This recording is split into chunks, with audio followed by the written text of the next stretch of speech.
Greetings, folks. This is DC Investing. I've reached financial independence and I talk about topics that help others on their pathway to financial independence. And we're kind of at the end of the year here. And I want to mention I've discussed this before, but various people come across these videos at different times. And when we are financially independent, we do things, we give things away. In certain cases, we're charitable, we are community members and whatnot. And so I want to talk about your charitable giving and tax strategies. And so one of the opportunities that you have that you may not have known about is that you can bunch your charitable contributions together in 1 year to gain a better tax advantage. So basically, it means you get to keep more of your money, the charity gets more money, and the government gets less money. And I'm all about trying to give as little money to the government as I can because the government won't do as good of a thing with it as I would. So basically, what does this entail? So as a married couple, our standard deduction is like $31,500. So your charitable giving, if you plan to do that, has to be above that amount in order to make this plan work out. That's a lot of giving to do in a single year. But there's folks who do what's called a tithe, and that's a biblical term where they give money to a church or they give money to another charity, local community, um, food banks, and those sorts of things that they'll take their income to. And so the method that you can use in order to get a better tax deduction is bunch all of your charitable giving together in a single year. And an example, I'm planning on retiring soon, and right now I have a higher paycheck because I'm an engineer. And so I'm going to this year make a really large charitable contribution that's going to cover the next several years of what I would consider tithing. And so I'm going to donate some of the appreciated stock that I have in my brokerage account, and the amount that I'm going to do this year is about $60,000 of a contribution, so that I'm double what the standard deduction would be. And so I'm going to make these charitable contributions anyhow over the next several years, but I'm just going to get ahead of it now and make the contribution. And then in the next several years, I'm not going to contribute because I've already made this contribution. So what this does is it lowers my tax rate on this income that I have right now and puts more money back into my pocket instead of the government's.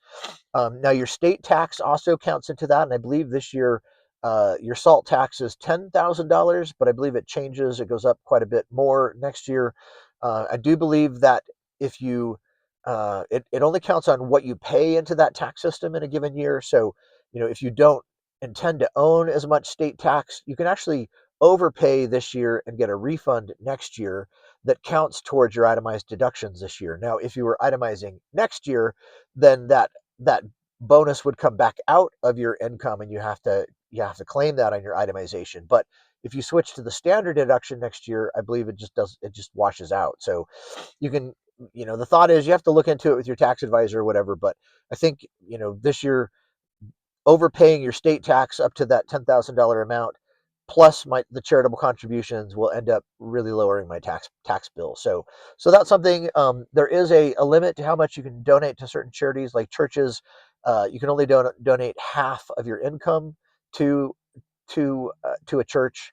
There are other charities you can only do a 1/4% depending on the type of charity. So look into that because there's some rules you have to be aware of. So this year, before the end of the year, I need to transfer some stock, and that's fine because I have a couple that are up like 140% or 120%. So, from what I put into uh, these accounts, I'm actually getting the best of all worlds. So I'm paying for something I'm going to get a discount, or I plan on doing anyways.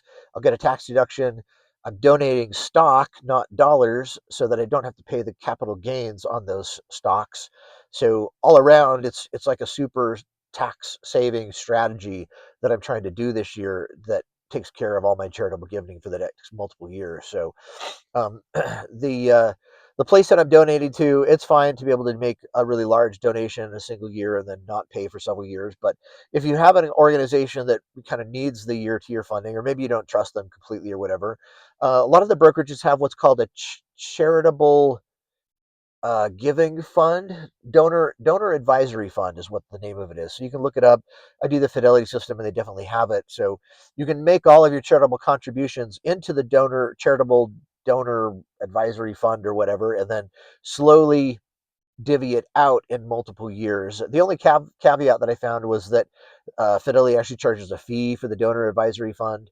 So just know that you will end up paying slightly more for this for their I guess their handling of it. So just be aware, you're going to pay a little bit, but it is another way of being able to donate all your money in one year and then in multiple subsequent years pay it out of that advisory fund, charitable advisory fund. Or so there's some name I'm messing it up, but now is the end of the year. This is an advanced tax strategy for financial independent folks.